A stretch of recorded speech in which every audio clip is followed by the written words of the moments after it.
Hello. All right.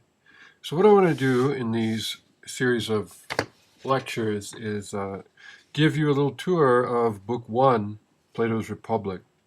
Um, I'm going to spend a lot more time, maybe go into more detail with Book One than I will in later lectures and later works.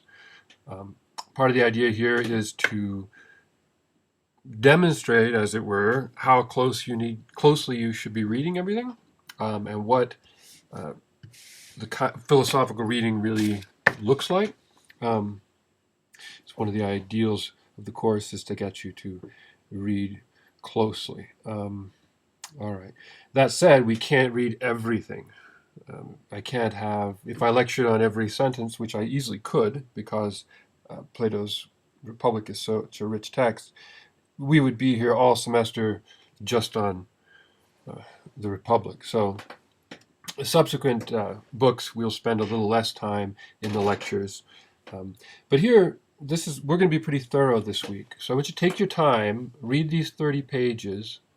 What you might do as well is have the book with you while you're watching this video. You can pause it and read and struggle with the text um, as we go along, and then restart the video. We try and keep them about 10 or 15 minutes apiece. We might go a little longer than that, at least this first week for some of these lectures. Okay.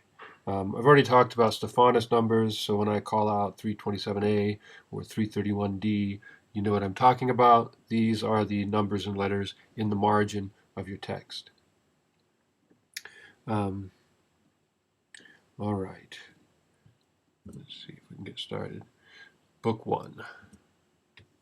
So let's say something about the characters, and this will also, I think, help you read it. If you can have an idea of what the names, these funny Greek names, sound like. Socrates is pretty familiar to most people. Don't have trouble with it. Socrates is the main character. He's the main speaker. We have a lot to say about him. The teacher of Plato. Plato is the author of the Republic. Socrates, in fact, wrote nothing. Glaucon, who is Plato's brother, almost all the characters in Plato's dialogues were real historical people and would, in fact, many cases have been known to the original readers, right, in ancient Greece. But Glaucon is actually Plato's brother. Adeimantus is also Plato's brother. Socrates, Glaucon, and Adeimantus are for our purposes in this course, the main speakers, the main interlocutors of Socrates or Glaucon and Adeimantus in the passages that we're going to be spending most time with. Um, Polemarchus is the son of Cephalus. Polemarchus is importantly put to death by the 30 tyrants not too soon after the dramatic date of this dialogue, perhaps somewhere around 411 BC. What I mean by dramatic date of the dialogue is the setting, the date that it is set in. It's set about, I don't know, many years, maybe 20 years before it was written, right? Okay. Polemarchus then is the son of Cephalus. And that's whose house almost the entire dialogue takes place in the house of Cephalus.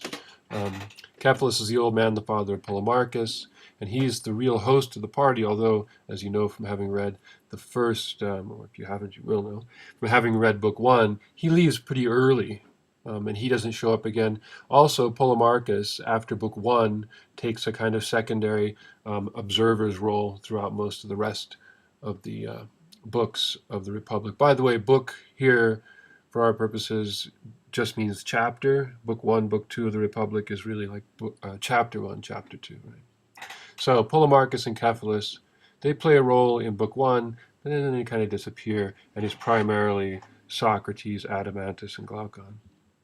Thrasymachus, likewise, plays kind of an important role in Book 1, and then he doesn't show up very much again for the rest of the book, the rest of the Republic. These other characters, I don't think they show up at all in the passages that we're going to be reading. Right? Euthydemus, Lysias, and Niceratus.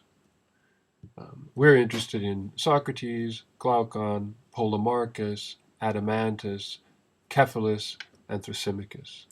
Let's back up and look at the names again, just so you hear them. Socrates, Glaucon, Adeimantus, Polemarchus, Cephalus, Thrasymachus. The other ones you can skip. Okay, we're going to begin with Division 1. I arbitrarily sort of call this Division 1 for the purpose of the lecture. 327A to 331D. My funny title. Cephalus, the old folks, honesty, justice, and tradition. Questions that come up here. The main question, the Republic, what is justice? Is it better to be just or merely to seem to be just? But there's also this issue of whether tradition is worthy of personal but not really intellectual respect, and also this question for us, which I think also looms large in our society as it did for the ancient Greeks, is tradition really enough for Athens?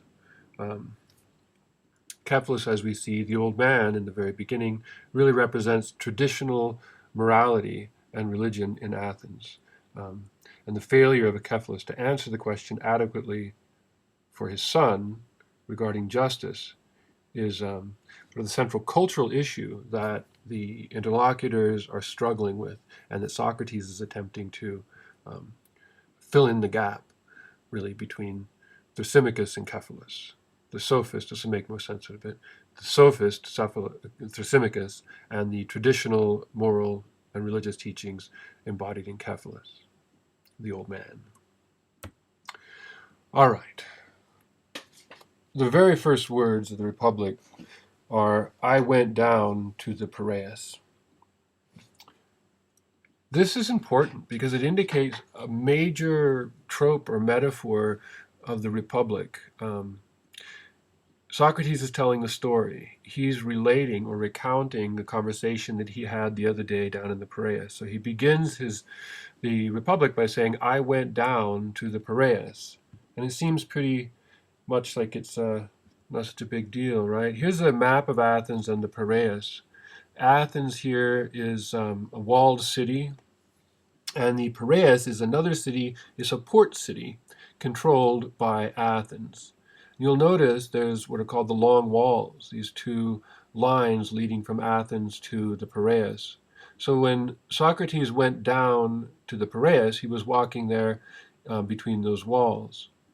Now, Athens' military might and its imperial might really was solidified by their naval power, right? So it was very important for them to protect their ships from land invasion, right? And you see how powerful their military position would be here. They can always get food in and out from the port.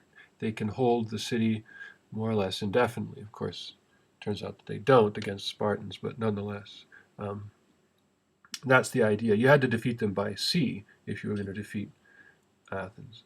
So Socrates went down to the Piraeus.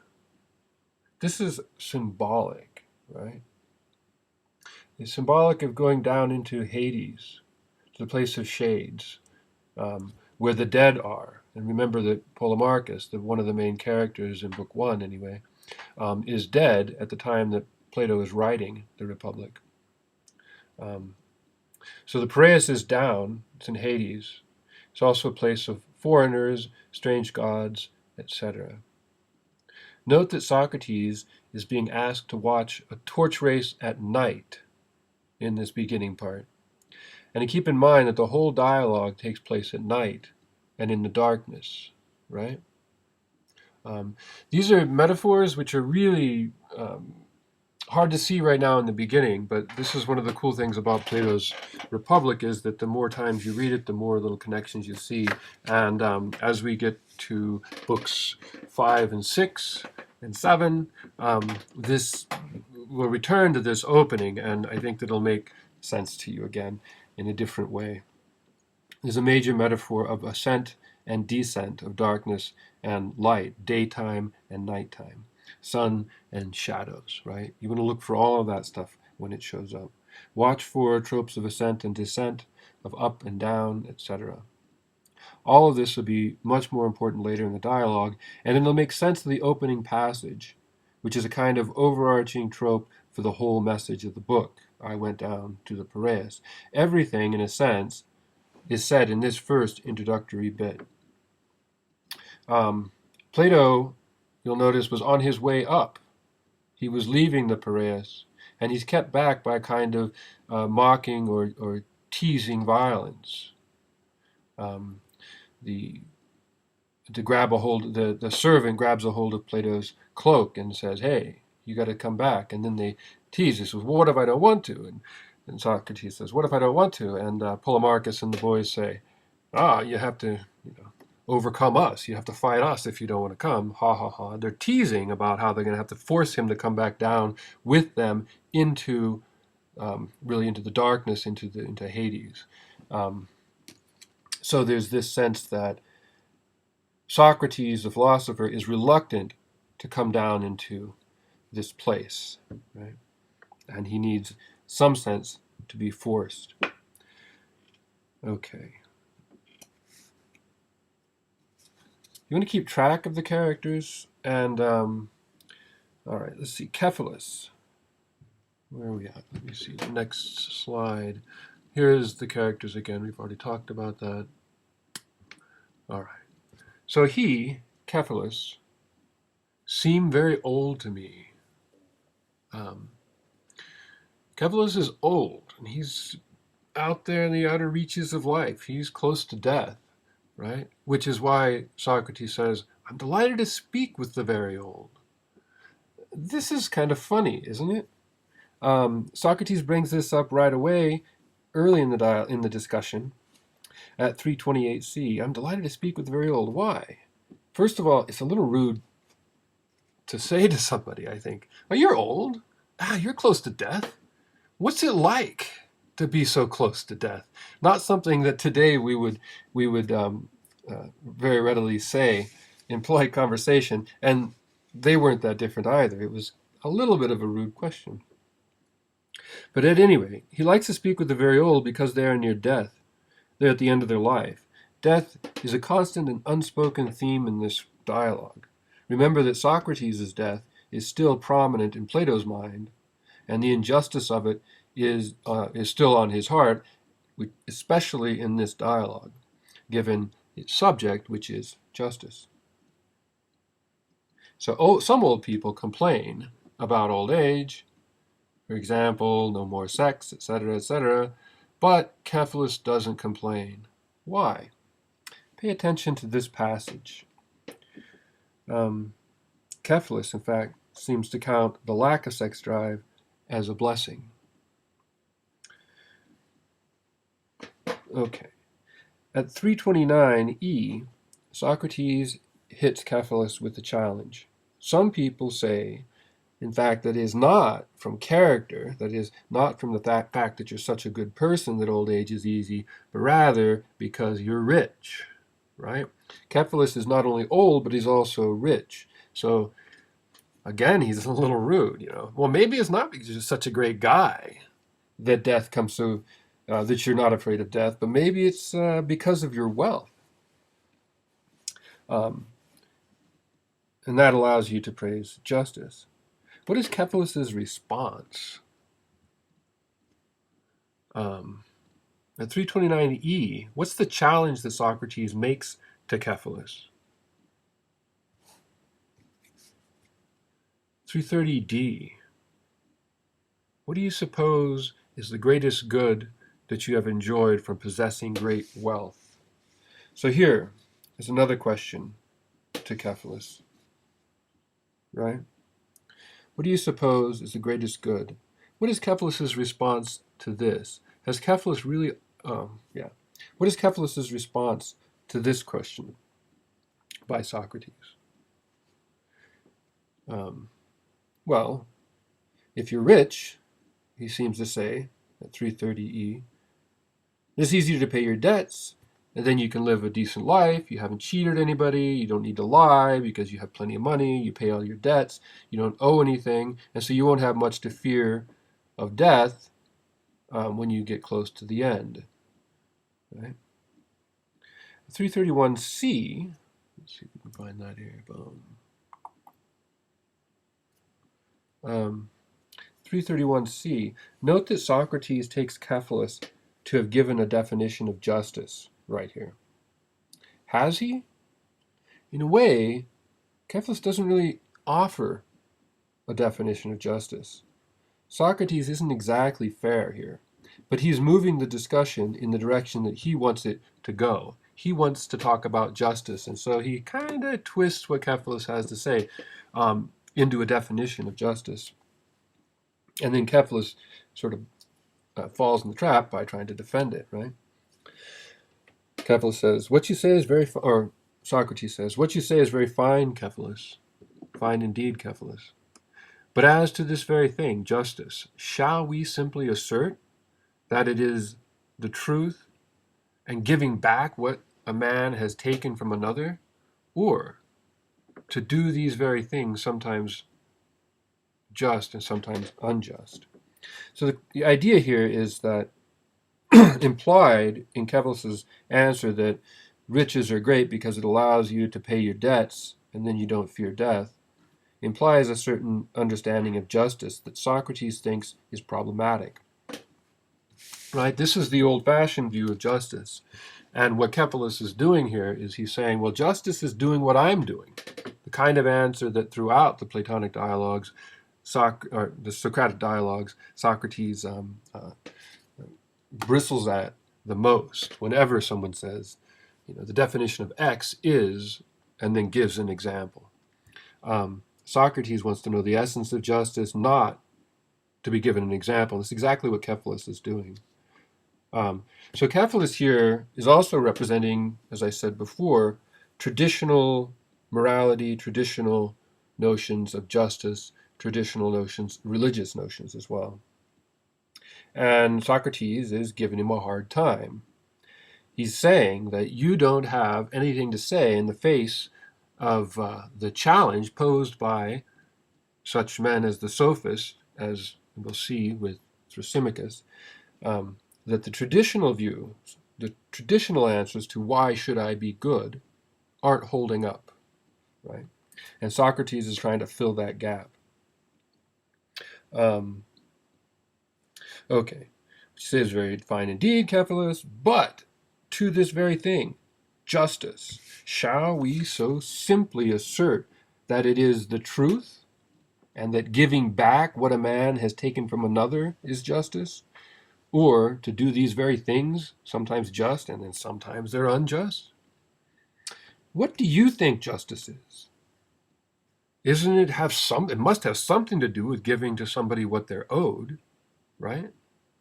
Socrates is problematizing the simplistic view of justice, but he's also defending it against, as we'll see later in Book 1, against the argument that there's no such thing as justice, right? And that it's better to be a bad person than to be a good person, which is what Thrasymachus argues. So this is the first question that is asked, and it is the question that the company are trying to answer for the rest of the dialogue. All right. Well, Socrates gives this idea of justice some trouble by raising a possible counterexample. He says, take this case as an example of what I mean. Everyone would surely say that if a man takes weapons from a friend when the latter is out of his mind, and the friend demands them back when he is mad, or rather, I'm sorry, take this case as an example of what I mean. Everyone would surely say that if a man takes weapons from a friend when the latter is in sound mind, and the friend demands them back when he is mad, that is crazy, one shouldn't give back such things, and that the man who gave them back would not be just, and moreover, one would not be willing to tell someone in this state the whole truth. Okay, so the point here is you can think of it as you're going out drinking, and you take your friend's keys, and they get plowed, and they ask for their keys back.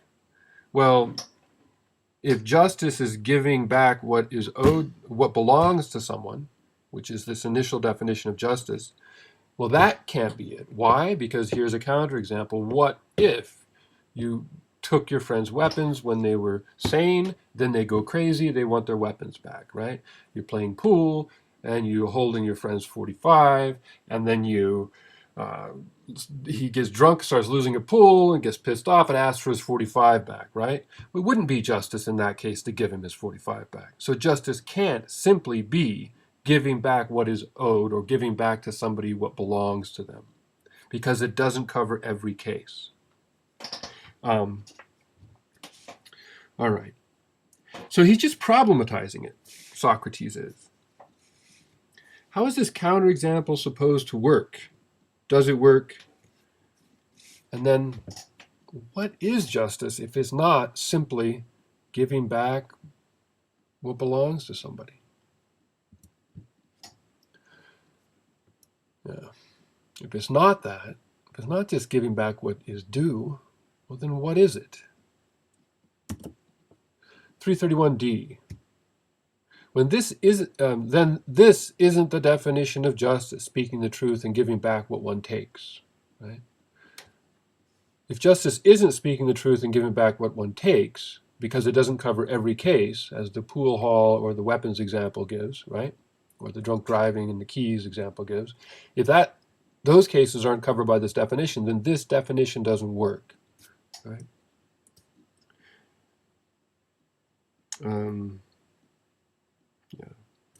Cephalus represents a good man and a just man from the older generation.